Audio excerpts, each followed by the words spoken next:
Yo, what's going on? It's Terrell, Hall of Fame, D-Line. And this is not bully rants, but it's sort of like a rant. If I'm going live, I guess it's not a rant.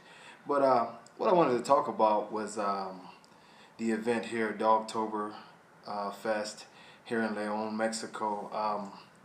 I had the honor of being the judge, and I really didn't know what to expect when I was getting here at first. I was like, I never been to Mexico. I, didn't really know a lot about anything, especially the dogs.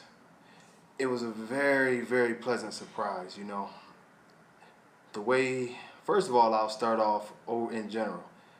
The way that everyone who was a part of the show treated me was just incredible, and it was just I've seen so many things. It's a beautiful, beautiful, I would say city, because I haven't seen the whole country, but this area is beautiful. But more importantly, well, not more importantly, but what y'all probably want to hear about is dogs. This event was gigantic. It was a ton of people there. It was so much love in the place just for dogs, and there were all kind of dogs. And one thing that stuck out to me in general about this event is the quality of dogs. They were very good. Y'all have heard me go on my rants about high rears and deformities in the regular classes and this, that, and the other. I judged the entire show, even including the new class that the IBKC has, which is just the bullies. They're not American bullies, but they're just bullies. And the quality of dogs was amazing. I mean, it was amazing. One class in particular, I just had to basically judge that class twice, because you literally had 4 dogs that all could have won the show. I'm talking about great top lines, great rear end movement, straight fronts, still with the same type of American bully mask that you would want.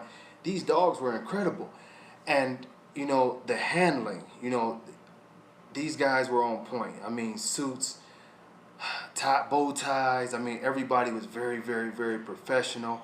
And it gives you a different outlook, and also not to criticize what we do in the States, but you can definitely see that there's a great amount of more pride taken here in Mexico in the dogs and the presentation and the way they are, the way they're constantly groomed. It sort of reminded me of how you might see at Westminster, where people actually have grooming tables for bullies, and they're out there wiping their dogs down, doing nails. They brought all these dogs in very much on point. I mean, clean.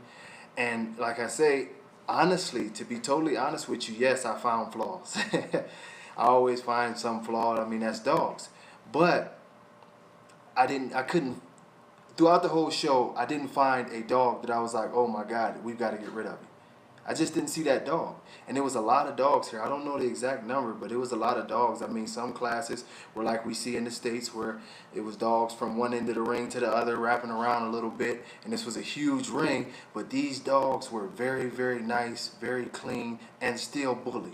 The bully that won the show, and I'm sorry I forget his name, he was a very nice black and white dog. I'm going to be honest, this dog, in my opinion, and I've only been to a few shows in the States, and I've only got to physically inspect a few dogs, but this dog would have a very good chance of being the most complete dog that I have seen in a while, in a very long while.